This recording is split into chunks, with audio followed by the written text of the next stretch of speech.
deceived my son's subconscious mind. To make this deception more realistic, when you call upon your subconscious mind, you must conduct yourself just as you would if you were already in possession of the material thing that you are demanding. Editor's comments. It is an axiom of contemporary motivation theory that the subconscious mind cannot distinguish between what is real and what is vividly imagined. One of the most frequently cited studies supporting this concept was done with a group of basketball players. The players were divided into 3 teams, and the players on each team were tested on their ability to make free throws. The teams were then separated for a period of time, and each team was given instructions which they were told would improve their abilities. One team was instructed to practice making baskets on a daily basis. The second team was instructed not to practice during the period and not to even think about basketball. The third team was also instructed not to practice during the period, but instead the members were told to spend their daily practice time visualizing in detail the process of making baskets. At the end of the experiment, the teams were again tested. The team that rested showed a decrease in ability. The team that practiced showed a marked increase in ability. And the team that didn't practice but visualized making baskets showed an increase in ability almost equal to those who had practiced daily. As Hill says, you can deceive your subconscious through autosuggestion. If you convincingly plant an idea in your subconscious will accept and work with the idea as though it were a fact. But the key word is convincingly. If you try to send a message to your subconscious, but in the back of your mind you have a nagging doubt whether it will work, your subconscious will pick that up also. You will have sent mixed messages that cancel each other out. That is why Hill stresses the importance of doing it with faith. Your subconscious will not judge if it is true or false, positive or negative, but it does respond to the power of the input, how emotionalized the thought is. This is the end of the editor's comment. It is essential for you to encourage the positive emotions as the dominating forces of your mind. But faith in yourself doesn't come from merely reading instructions. Now that you understand the theory, you must begin to apply it. By experimenting and practicing, you will develop your ability to mix faith with any order you give to your subconscious. When you have faith in your ability, then you can give your subconscious mind instructions, which it will accept and act upon immediately. When your mind is dominated by positive emotions, it will encourage the state of mind known as faith. Faith in yourself is a state of mind that you can create by autosuggestion. All through the ages, religious leaders have admonished people to have faith. They say to have faith in this, that, and the other dogma or creed, but they have failed to tell people how to have faith. They have not stated that faith is a state of mind that may be induced by self-suggestion. In language that anyone can understand, this book explains the principle through which faith in your ability to accomplish a goal may be developed where it does not already exist. Before we begin, you should be reminded again that faith is the eternal elixir that gives life, power, and action to the impulse of thought. Faith is the starting point of all accumulation of riches. Faith is the basis of all miracles and of all mysteries that cannot be analyzed by the rules of science. Faith is the only known antidote for failure. Faith is the element that, when mixed with desire, gives you direct communication with infinite intelligence. Faith is the element that transforms the ordinary vibration of thought created by the human mind into the spiritual equivalent. Faith is the only way the force of infinite intelligence can be harnessed and used. The magic of self-suggestion. It is a fact that you will come to believe whatever you repeat to yourself, whether the statement is true or false.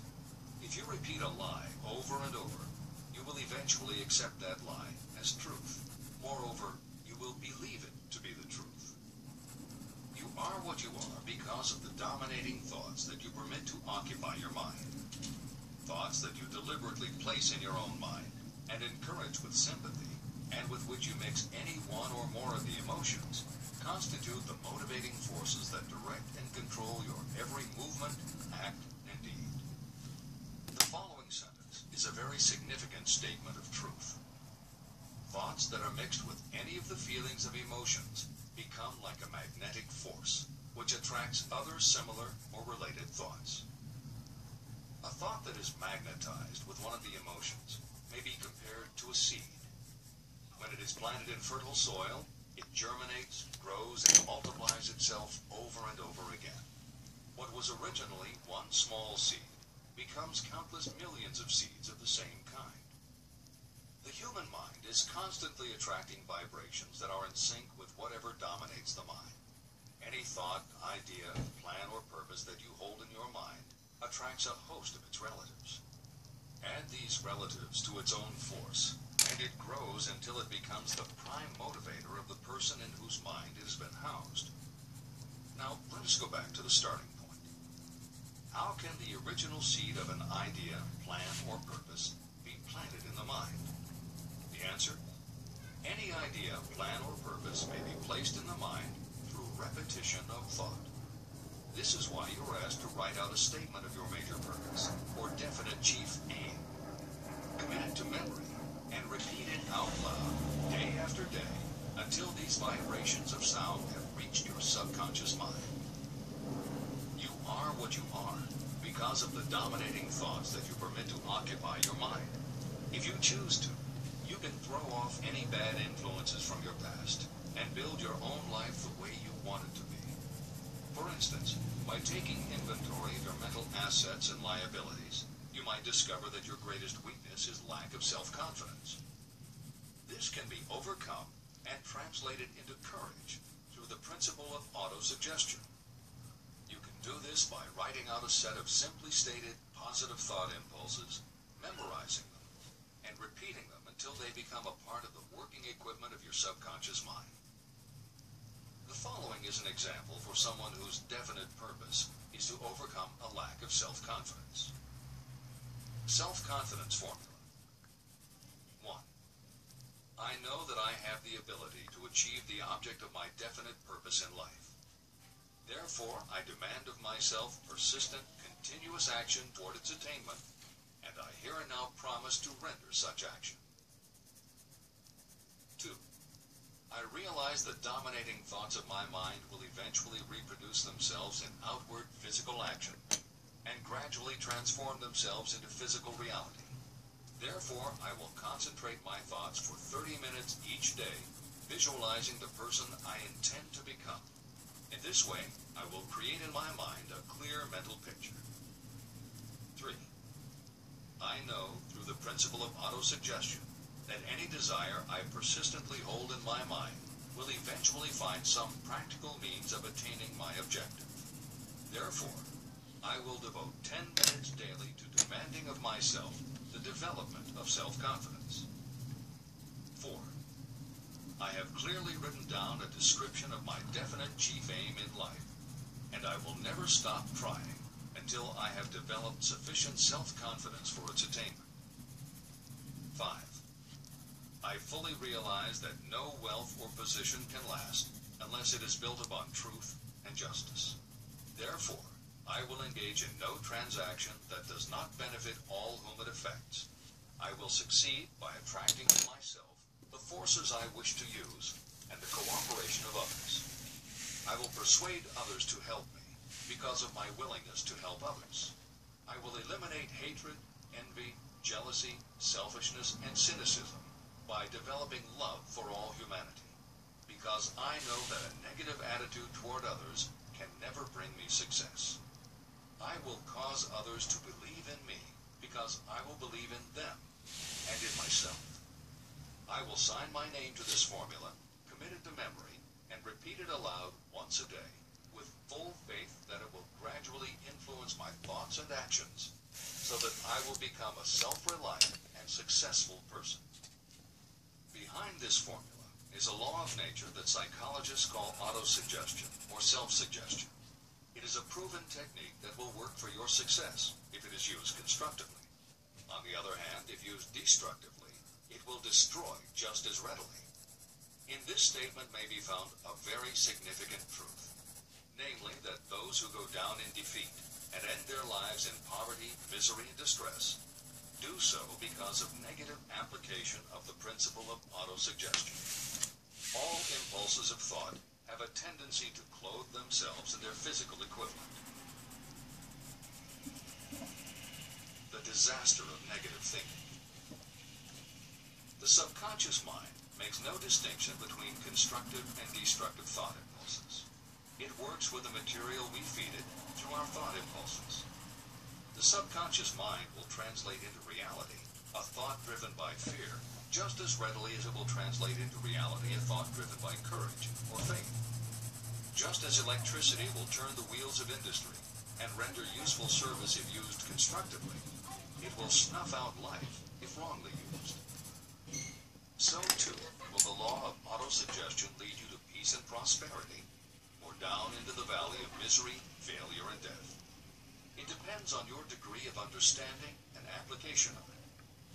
If you fill your mind with fear or doubt, and if you do not believe in your ability to connect with and use the forces of infinite intelligence, then you will not be able to use those forces. The law of autosuggestion will take your lack of belief and use that doubt as a pattern by which your subconscious mind will translate it into its physical equivalent. Editor's comments.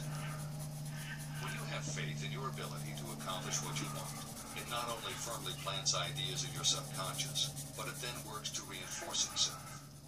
When you have faith in your abilities, part of what you must have faith in is that it is possible to tap into infinite intelligence.